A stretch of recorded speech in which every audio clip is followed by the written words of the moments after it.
తెలంగాణ అభ్యుదయ కవి తన సాహిత్యాన్ని చైతన్యంగా మలిచి నిజాం నిరంకుశత్వానికి వ్యతిరేకంగా కలం ఎక్కుపెట్టిన తెలంగాణ అక్షర యోధుడు దాశరథి కృష్ణమాచార్యులు గారు.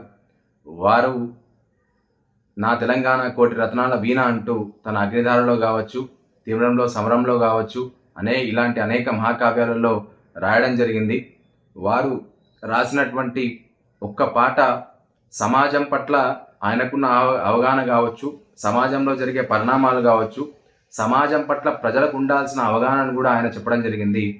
ఆ చల్లని సముద్ర గర్భం దాచిన బడబానలమెంతో, ఆ నల్లని ఆకాశంలో కానరాని భాస్కరులెందరో, భూగోళం పుట్టుక కోసం కూలిన సురగోళాలెన్నో, ఈ మానవ రూపం కోసం జరిగిన పరిణామాలెన్నో, ఒక రాజును గెలిపించుటలో ఒరిగిన నరకంఠాలెన్నో, శ్రమజీవుల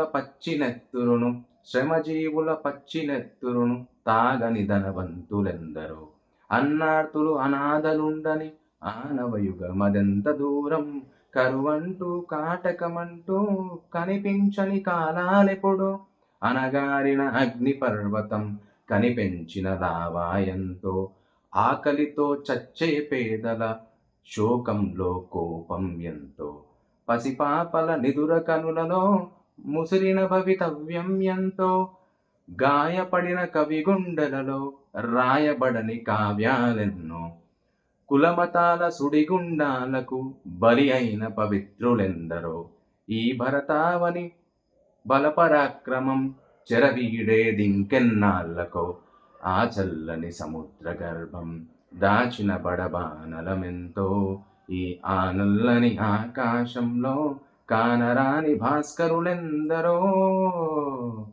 ఇలా ఈ పాట ద్వారా దాశరథి గారు సమాజంలో జరుగుతున్న పరిణామాలు అన్నీ కూడా చెప్పడం జరిగింది. గొప్పనైన మహాకవుల పరంపర మన తెలంగాణ రాష్ట్రంలో ఉంది కాబట్టి వారి యొక్క సాహిత్యాన్ని తిరిగి ఈ తరానికి అందియాల్సిన అవసరం ఉన్నది.